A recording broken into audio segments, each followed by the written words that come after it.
hasta la venida del Señor.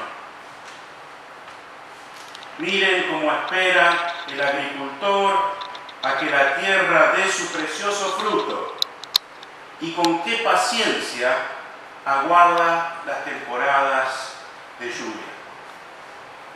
Así también ustedes, manténganse firmes y aguarden con paciencia la venida del Señor, que ya se acerca. No se quejen unos de otros, hermanos, para que no sean juzgados. El juez ya está a la puerta.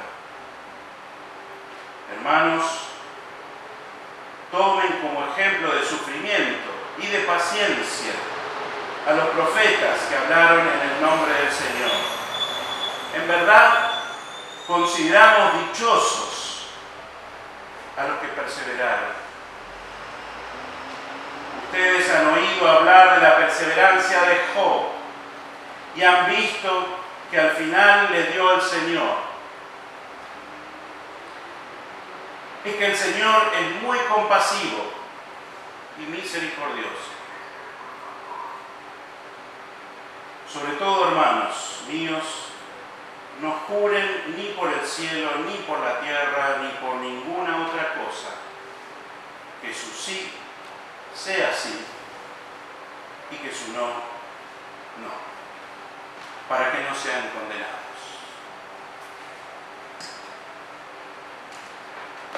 Luego de que Santiago haya escrito una carta llena de riquezas y también de exhortaciones bien desafiantes para nosotros hoy, se imaginan lo que eran para los primeros lectores, que estaban viviendo situaciones en la comunidad, de rivalidades, de diferencia muy fuertes, de denuncia entre uno y otro, de juicio, de mentiras, de agresiones. En la comunidad en la que vivía, Santiago muy bien conocía cuál era la realidad, por eso le escribe esta carta bien desafiante. Le llega a decir en el capítulo 4, versículo 10, humíllense delante del Señor y Él los exaltará. Humillar, someterse a Dios. Dejen de hacer lo que están haciendo que daña al otro. En vez de hablar, hagan. En vez de hablar solo de fe, también acompañen su fe con los frutos de sus actos. Y hemos dedicado a lo largo de estos meses un buen tiempo para atesorar todas las riquezas que existen en esta carta. Una palabra llena de consejos, de advertencias, de exhortaciones, de manera que todos hoy nos ayuden a revisar nuestras vidas, nuestras conductas, nuestros actos. Conviene volver a leerla toda la carta de nuevo en estos días, en esta semana. Ya estamos terminando, falta un domingo más y terminamos la carta de Santiago, pero me gustaría que en esta próxima semana u otra terminen de leer toda la carta junta, para ver qué nos está diciendo a nosotros hoy de nuevo. Escuchamos varios mensajes, pero vuelvan a leerla, a ver que todavía tiene muchas cosas para decirnos hoy. En medio de las advertencias, exhortaciones, consejos, Santiago también muestra una cara pastoral. Nos invita a ejercitar la paciencia.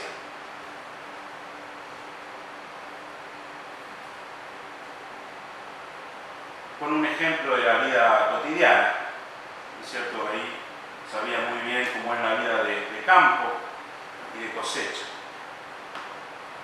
Yo me acuerdo de mis tiempos en donde iba al campo regularmente para atender la iglesia allí en Arias. Nosotros siempre en nuestras reuniones de oración oramos por los enfermos, por el país, por la iglesia. Ellos oraban por la lluvia. Las reuniones de oración en el campo no faltaba la oración por la lluvia. Tiempos de sequía era como prioritario, no sé, digamos, necesario orar por la lluvia, porque dependían del Señor.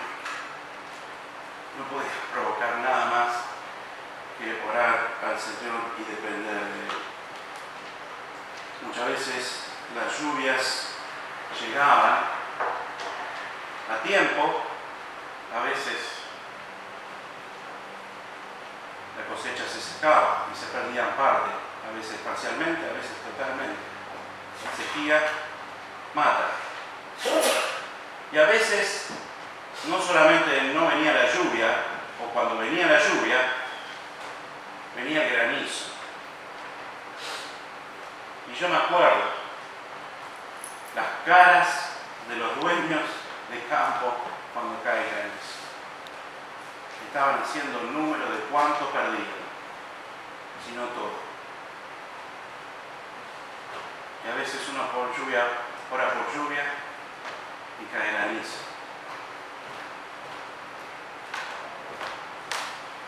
Como decía, en el campo, y nosotros también dependemos de Dios.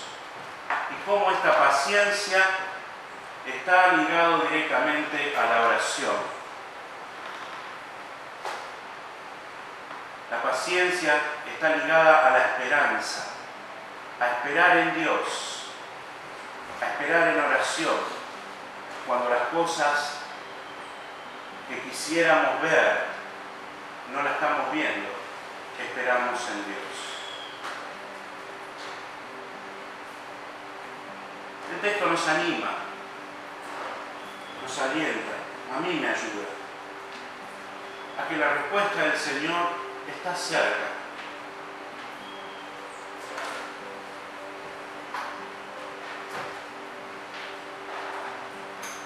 Que no está demasiado lejos lo que yo me inclino a clamar al Señor.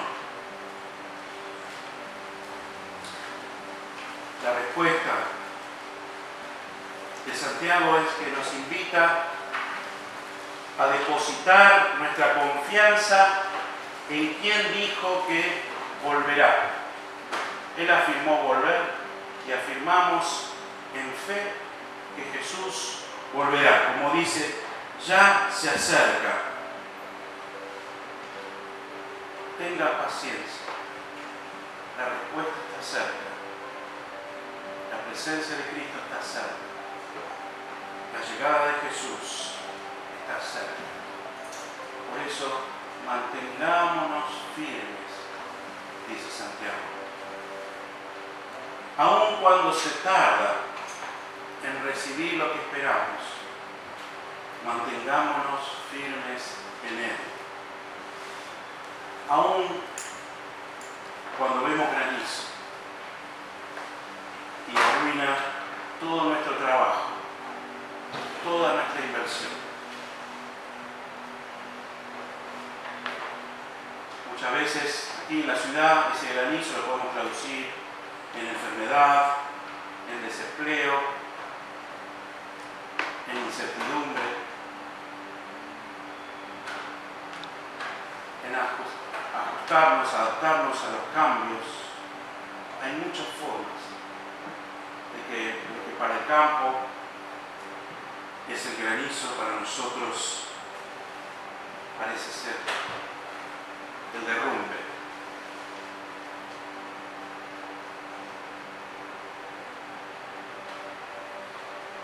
Y por eso en este texto que leí aparece la palabra sufrimiento.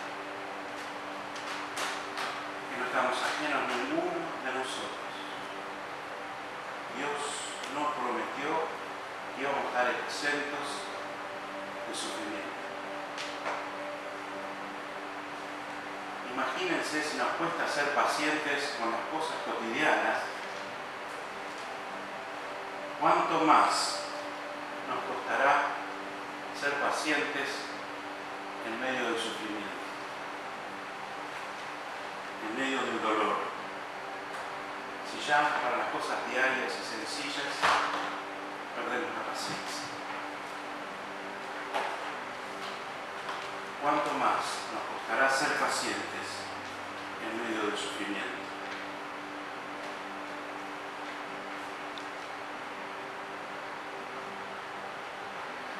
Santiago no desconoce que sufrimos, obviamente Dios tampoco.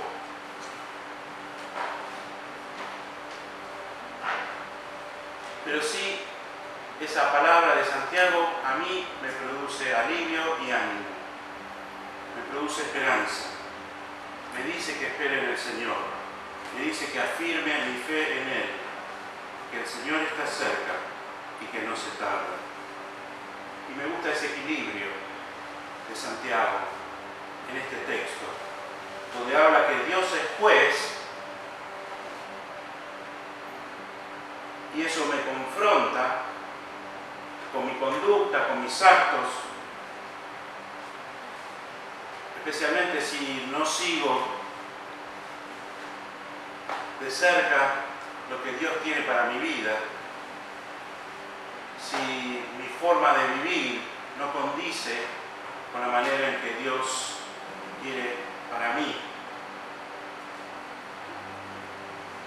Sepamos que si vivimos así, eso tiene su efecto, eso tiene su consecuencia.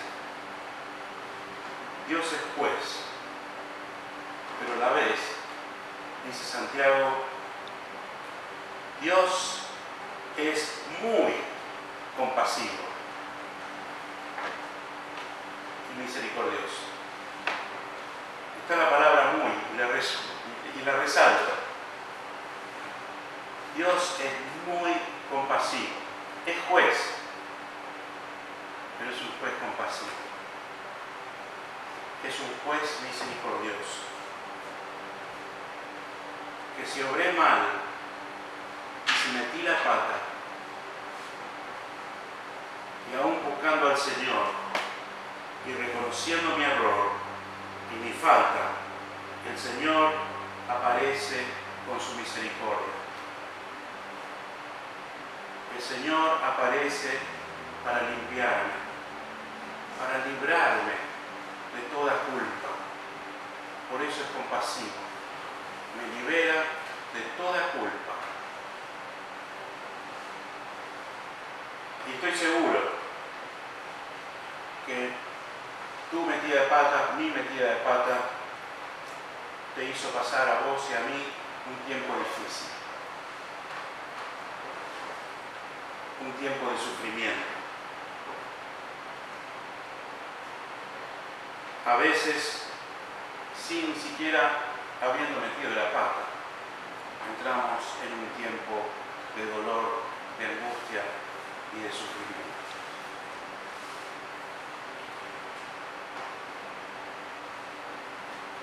Pero este texto de nuevo me anima a estar seguro de la compasión del Señor. Me anima a estar seguro de que Dios está cerca para perdonar, para mostrar su misericordia a cada uno de nosotros, aun cuando nuestros actos no fueron los mejores. Empecé el culto hablando de dichosos que estamos en el templo, porque ahí podemos siempre alabar al Señor. Pareciera una aventuranza. Y acá Santiago también toma un versículo que es como una bienaventuranza. Dice en el versículo 11, en verdad consideramos dichosos a los que perseveraron.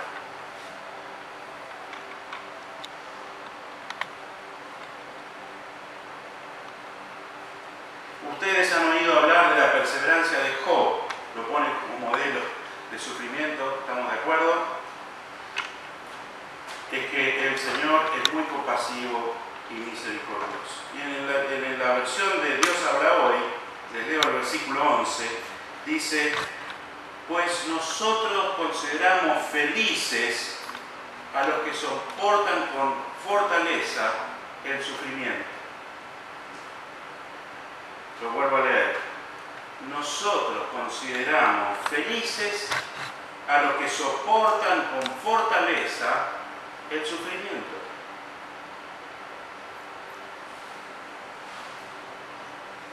Así que este versículo me muestra a mí que el sufrimiento no me impide a mí que sea dichoso.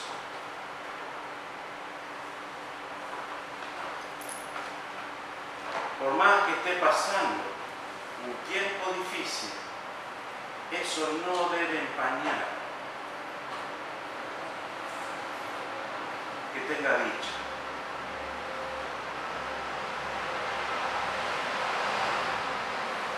Lo está diciendo Santiago, me lo está ofreciendo el Señor. No pierdas la dicha, la felicidad de estar en Cristo, aun cuando estás pasando por tiempos difíciles. El Salmo 23 dice exactamente lo mismo. Y Lorna decía esta tarde, allí encuentro la presencia de Dios. Los miro a ustedes, me miro a mí y puedo identificar en la historia de ustedes mucho dolor. En mi historia también.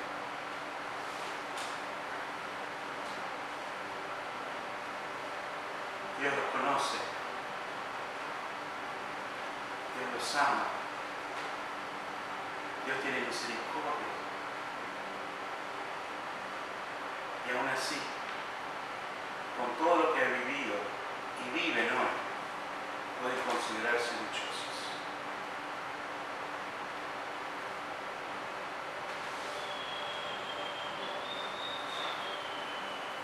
Termino con un versículo más. Este ya cortó toda dulzura pastoral y vuelve a todas las advertencias y consejos y exhortaciones.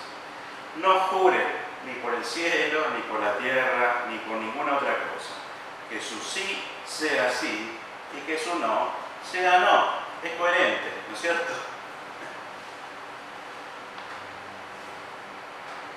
¿Cómo venís con ese sí que sea sí o que tu no sea no? ¿Cómo venís? Somos coherentes.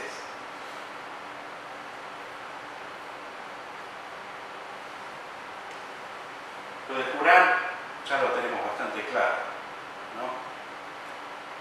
Hasta creo que somos demasiado temerosos en jurar, porque nos conocemos. Pero el otro, que tu sí sea sí, creo que tenemos que aprender todavía.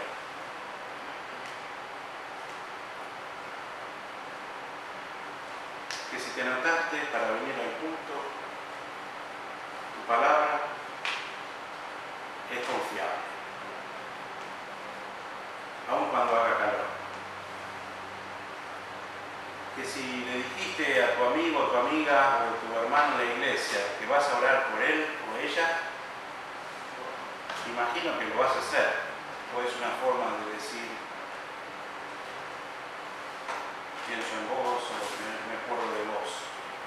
O realmente, si te digo que voy a orar por vos, estoy orando por vos, para que mi palabra sea confiable, para que el testimonio del cristiano, no solamente entre los creyentes, pero especialmente para los no creyentes, quiere decir que si dice una cosa, la cumple, como el Señor.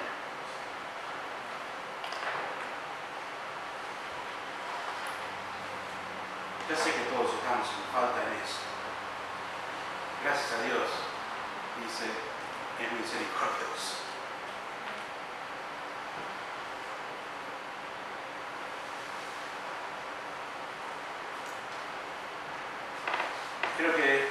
Santiago es bien enfático en estos versículos. No doble discurso, sino que seamos personas confiables. Que cuando decimos una cosa, actuamos coherentemente.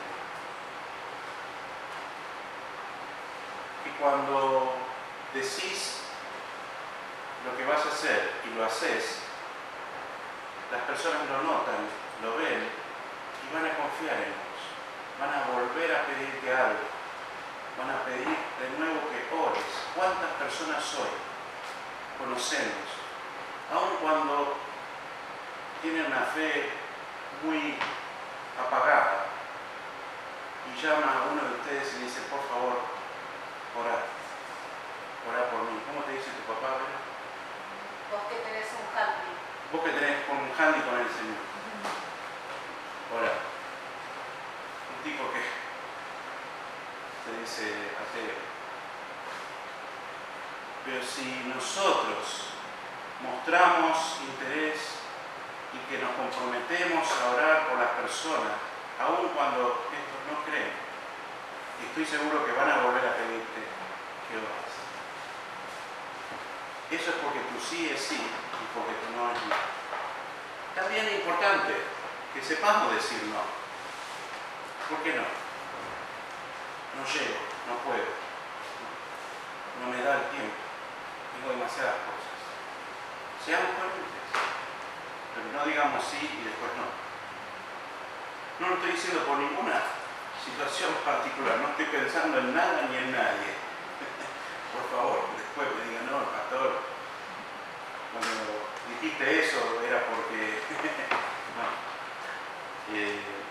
Todos vivimos situaciones que pueden llegar a aplicarse esta palabra. Así que lo dejo con puntos suspensivos para que ustedes sigan este texto como mejor les ayude a aplicarlo mejor.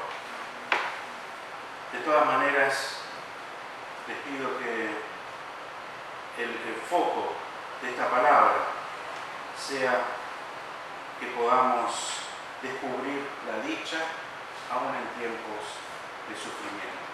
Y el Señor tiene la respuesta. Busquémoslo a Él y en Él encontraremos esa paz. En Él encontraremos esa felicidad, como esta viejita en paz. Que así sea.